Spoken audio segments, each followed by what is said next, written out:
Sa bawat takbo ng buhay natin, marami tayong mga pinagdadaanan na maaring nagbibigay sa atin ng lakas. Nagtuturo ng aral, nagbibigay ng pagkakataon na may bago ang ating sarili. Maraming kadahilanan, pero sana sa lahat ng lalakarin at pupuntahan nating landas, sana si Yahweh ang una nating tinatanong kung saan tayo pupunta at kung saan tayo papatungo. Minsan kasi, dahil sa sabik ng puso natin sa mga bagay at sa galak ng kislap ng mga mata natin, nakakalimutan na nating tumingin sa Kanya. At nagpapatuloy lamang tayo sa bagay na alam lamang natin. Sa dami na nalakad mo, kapatid, napaisip ka pa, tama pa ba ang dinadaanan ko? Naalala ko pa rin ba si Yahweh? Kalooban pa rin ba ni Yahweh ang sinusunod ko?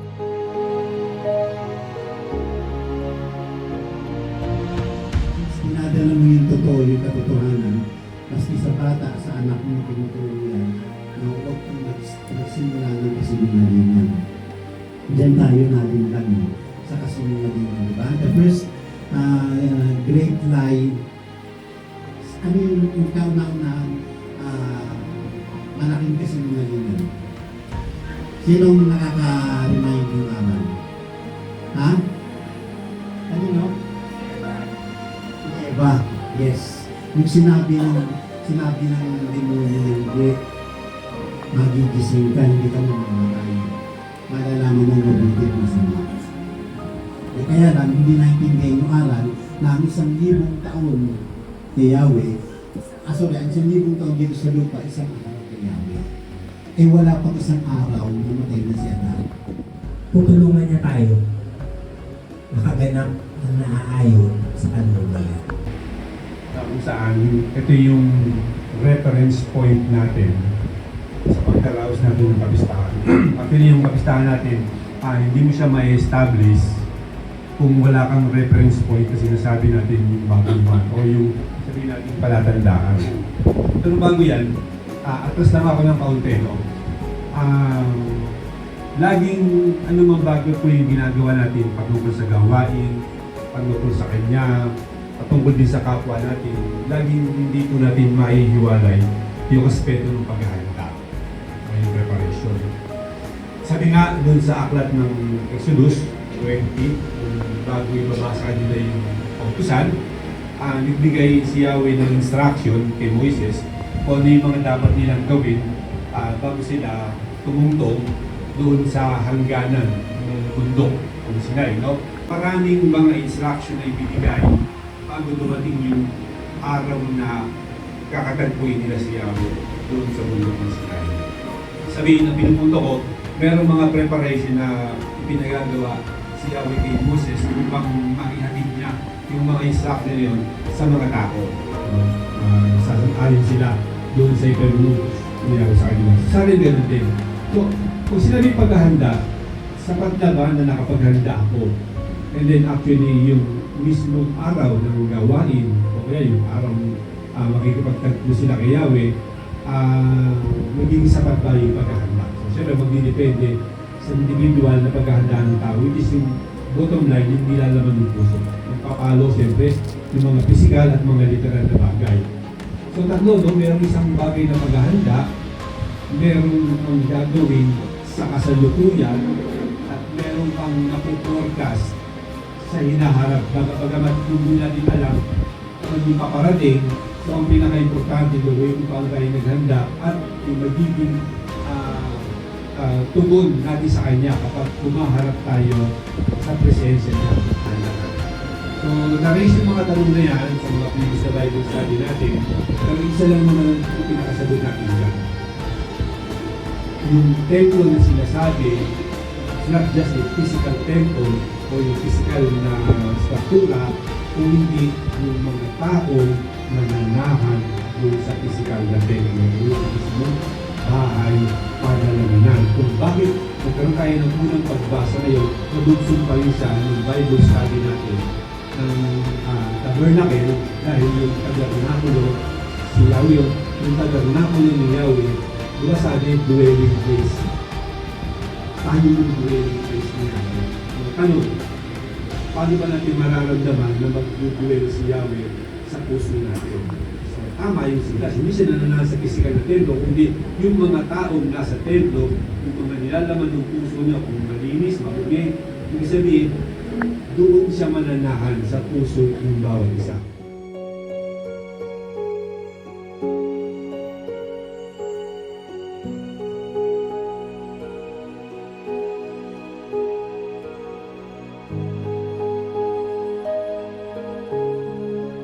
Yung pagkatapos nito, saan tayo dadalhin, saan tayo patutungo, tapos kaming mga tumatayo po sa harap, sana bigyan niya kami ng katatagan at lakas ng puso.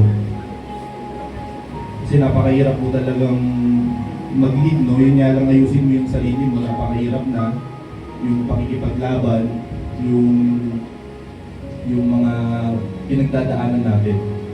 Tapos, isa pa po yun, no? Alam ko bawat isa sa atin may pinagdadaan ng problema, may mga nalagpasan, may mga pinagdadaanan pa rin.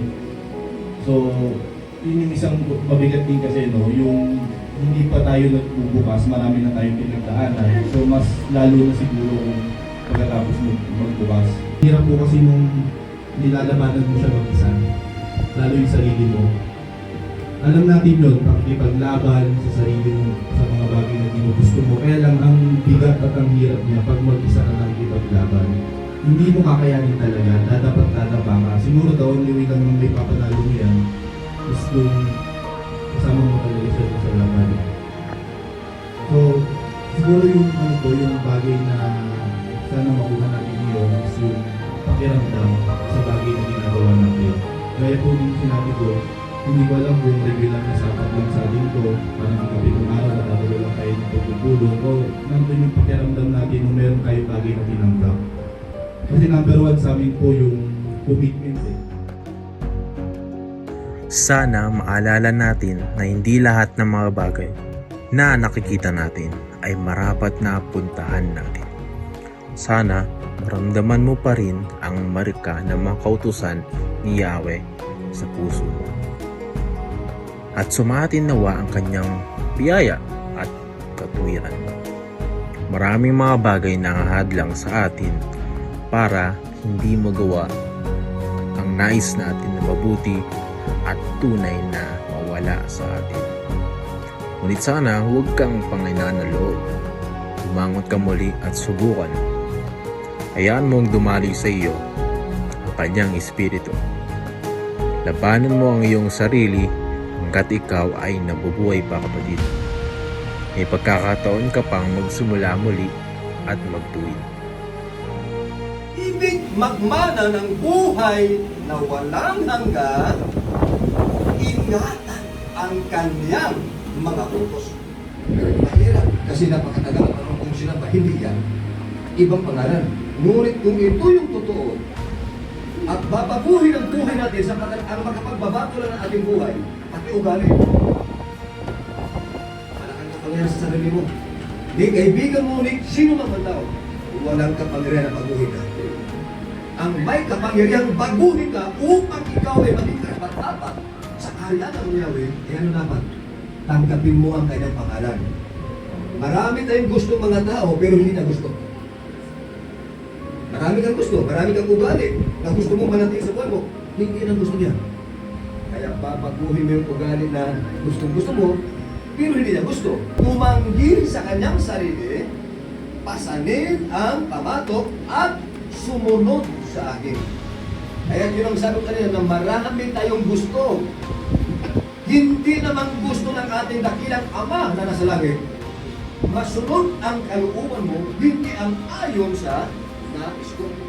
Kaya marami tayong gusto ulay sa buhay, hindi gusto ni Aba Yahweh, kailangan mong baguhin. Sino mang tao, sino mang tao, gusto mo ba maging tao ng Ama sa langit?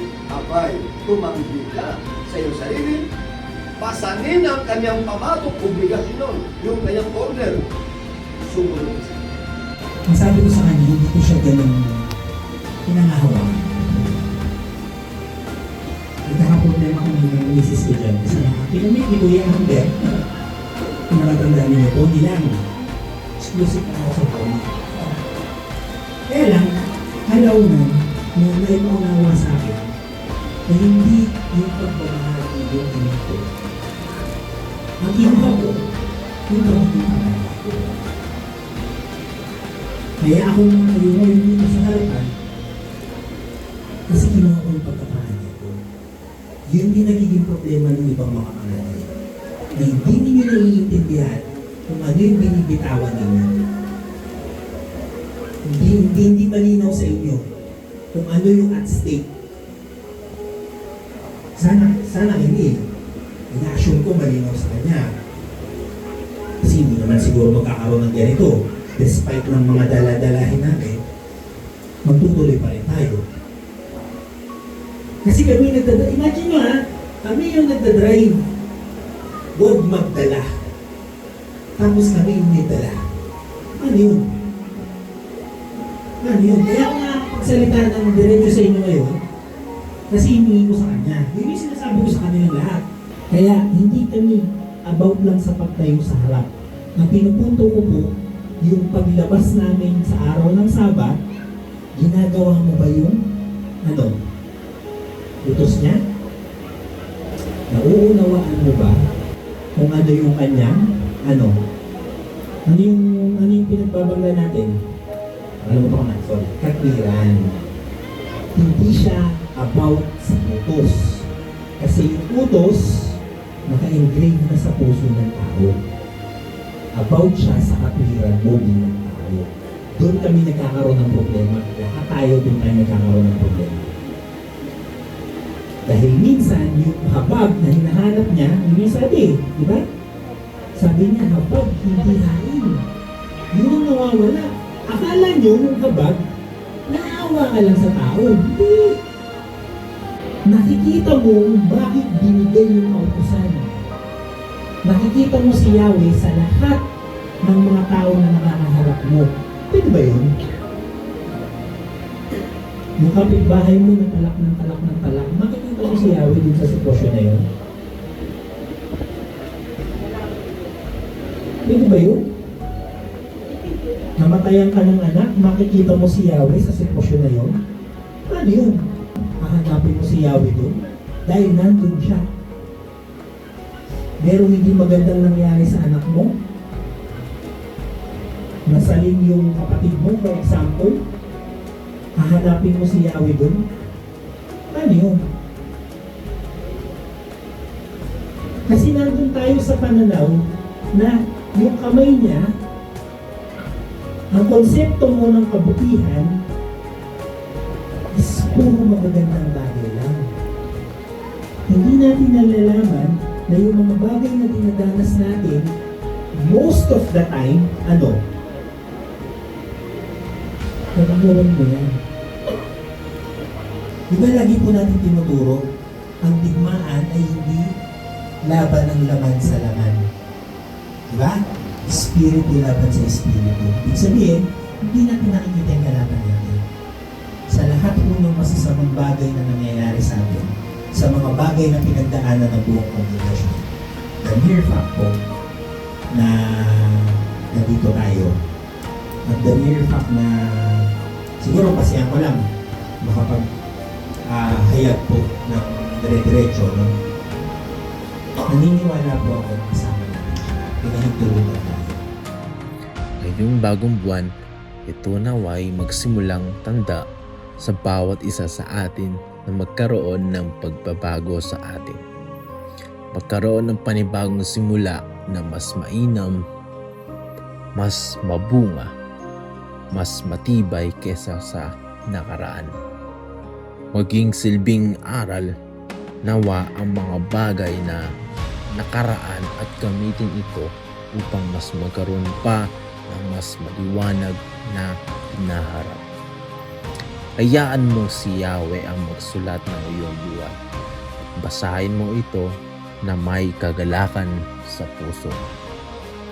Ikaw kapatid, may nabago ba sa iyong paglakad?